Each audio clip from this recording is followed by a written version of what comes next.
Bonjour, aujourd'hui je vais vous parler de 3 histoires qui se trouvent dans l'évangile de Luc. Jésus aimait enseigner et il utilisait des paraboles. Une parabole, c'est quoi? C'est des histoires qui mettent en scène des gens ordinaires dans des situations familières. Et une parabole a toujours une leçon morale, un enseignant spirituel. La première histoire met en scène un berger. Il a 100 brebis. Et le soir, il a l'habitude de les compter et il lui en manque une. Alors pour lui, c'est le drame. Hors de question de laisser 7 brebis dans la nature.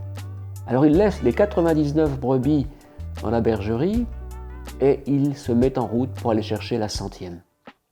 Et il la trouve. Et dans sa joie, il la met sur ses épaules et il la ramène chez lui. Dans la deuxième histoire, il est question d'une femme qui possédait 10 pièces d'argent, 10 drachmes. Et elle en perd une. Alors, elle déménage toute sa maison. Elle la met sans dessus-dessous. Elle fouille les moindres recoins et finit par la trouver. Et dans sa joie, elle invite ses voisines, ses amis et organise une fête. La troisième histoire est un peu plus complexe. Il s'agit d'un homme, d'un père qui avait 2 fils. Un jour, le fils cadet lui demande sa part d'héritage. Le père la lui donne et le fils s'en va dans un pays lointain. Et là-bas, il dépense tout son argent. Il mène une belle vie. Les copains, les filles, l'alcool, ça c'est un détail que moi j'ajoute. Et tout va bien tant que l'argent est là. Et un jour, il n'y a plus d'argent. Et il y a même pire que ça. La crise économique s'abat sur le pays, la famine. Et ce jeune garçon ne trouve aucun travail. Tout ce qu'il trouve à faire, c'est de garder des cochons. Et on sait que dans la culture juive, garder des cochons, c'est vraiment la honte. Et alors qu'il est en train de garder ses cochons, voilà qu'il se met à réfléchir. Et il se dit, mais combien d'employés chez mon père sont mieux lotis que moi, ont une meilleure vie que moi, et eux ont à manger, et là, moi, j'ai faim.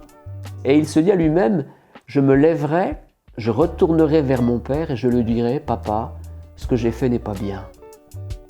Je ne suis plus digne d'être appelé ton fils, considère-moi comme un de tes employés. Et il se met en route et il retourne chez lui. Le père, de son côté, n'a jamais accepté le départ de son fils. Et il a l'habitude tous les jours de sortir et de scruter l'horizon, d'attendre son fils en espérant reconnaître sa silhouette familière. Et un jour, il le voit. Et dans sa joie, il court vers lui, l'embrasse. Et le fils n'a pas le temps de dire ce qu'il a à dire.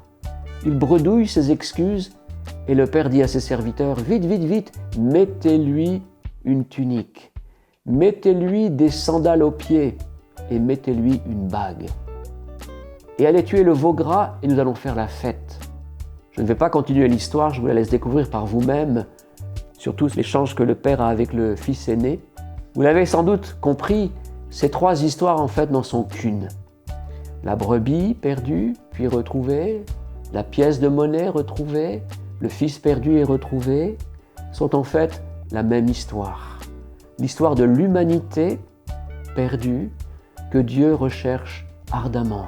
Cette humanité perdue qui est secourue par le Sauveur du monde. Je disais tout à l'heure qu'une parabole contient un message, un enseignement. Quel est l'enseignement? Eh bien, il se trouve dans le commentaire que Jésus lui-même fait.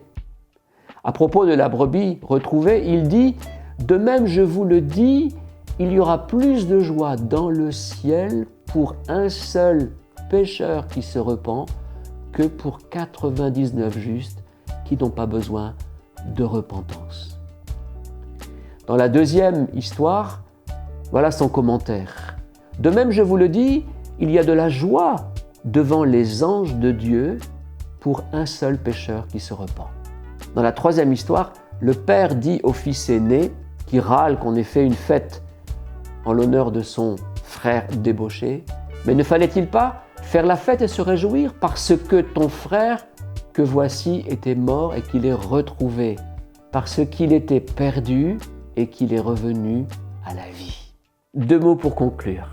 La repentance, c'est quoi? C'est de reconnaître qu'on a fait des erreurs, qu'on a fait des fautes et que ça a eu des conséquences mauvaises sur les autres. C'est ce que la Bible appelle le péché. Le péché, c'est quoi? Eh bien, c'est tout le mal que l'on dit, que l'on pense, que l'on fait, ou tout le bien qu'on ne fait pas. Et le deuxième mot, c'est la joie. La joie des retrouvailles, la joie du pardon, la joie qui se trouve dans le ciel, la joie du Père qui retrouve son Fils, la joie de Dieu qui retrouve les perdus. Et comme disait Luther, la repentance, c'est une joyeuse affaire. Abonnez-vous à ma chaîne YouTube et je vous dis à très bientôt.